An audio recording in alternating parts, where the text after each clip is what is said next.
The Home Office is offering private landlords 5 years of guaranteed full rent to house asylum seekers.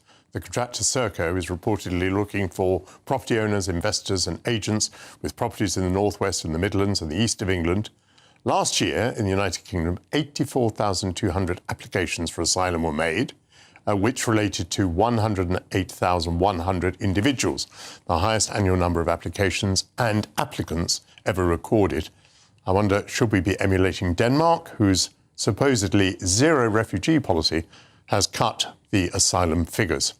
Joining me now is the Director of Migration Watch, Alp Mehmet. Alp, it's very, very good to see you. Good morning. Indeed.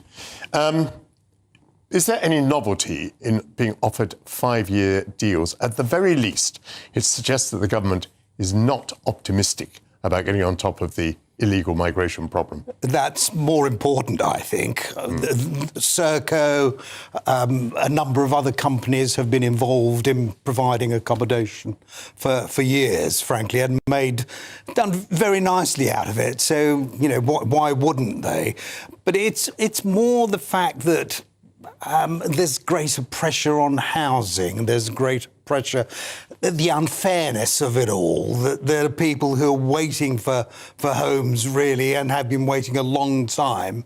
And yet here we have people arriving in the country and then within a short time being provided with housing. It's that aspect of it that I care more about, and it's the way that it serves to attract people, to make us more attractive.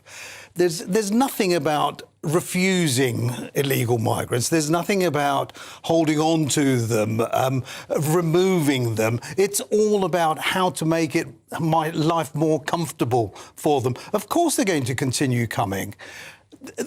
As we've seen, there's no question that the government is failing to tackle the gangs, and it's going to continue failing tackling the gangs. More and more people are going to come. We're already at record levels. We're going to have record numbers by the end of the year, and I'm afraid that the government is struggling to know what to do about it. That's the truth of it. I suspect that every target has its perverse outcome.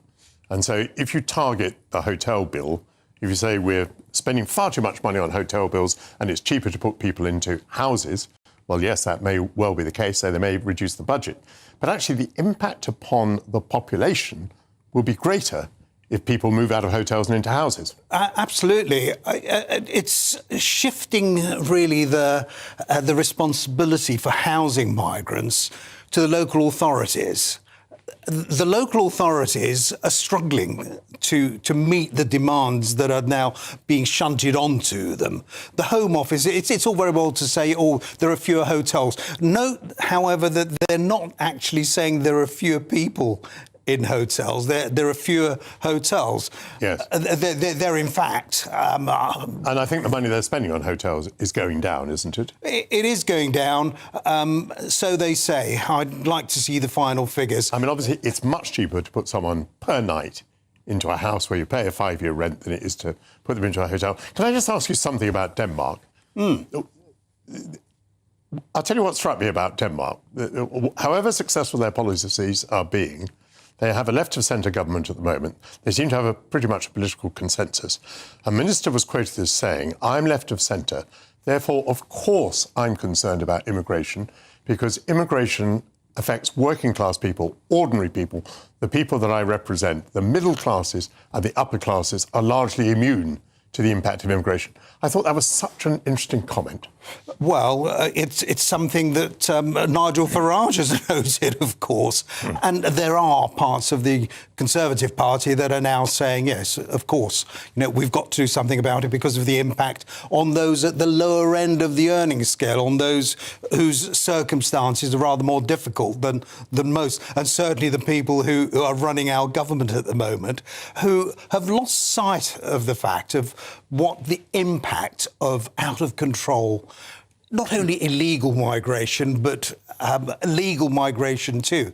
The numbers that are being added to the population with regards to illegal migrants making their way, and they are illegal, they're jumping into dinghies, making their way here. That's illegal, whichever way you look at it. The fact with them is that we don't always know who we're letting in, and there are so many people who, frankly, are not here because of a need, because of what's happening in their land. They would just want a better life. They want a job. They want to get on and enjoy what Westerners enjoy. They're not refugees in the strict sense of the word. I think the GB News viewer might ask, how can they claim asylum when they've come from a safe country, France? That would be the first question.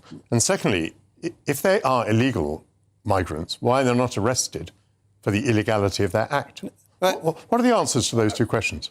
The answers to that is that the government won't do it. They both perfectly reasonable. They can be arrested. They are illegal. They should be detained and removed, either removed to their countries of origin or whence they came. France won't take them. But the fact is, you say they've come from a safe country. They've actually gone through several safe countries, if not more than that, in order to get here. And that's where I think that the EU is, to a certain extent, responsible, and France is unwise not to take them back. If we were able to detain and remove immediately, they would stop congregating in the northwestern shores of France, and they would stop making their way into France in order to make their way here. Under this government, whatever else you may say, the hotel bill is down and the number of removals is up. Is that true? Removals up, going back to the sort of numbers that we had a few years ago. But then what sort of removals? How many of those crossing the Channel have actually been removed? We're not being... A lot of those being removed are voluntary, frankly. There were 600 Brazilians that were removed last year that were given £3,000 per head, including babies, in order to get back to Brazil for Christmas, no doubt. I just don't believe at the moment that they are actually removing people that they should be removing. Alp Mehmet, thank you very much for being with me today on GB News on Sunday morning.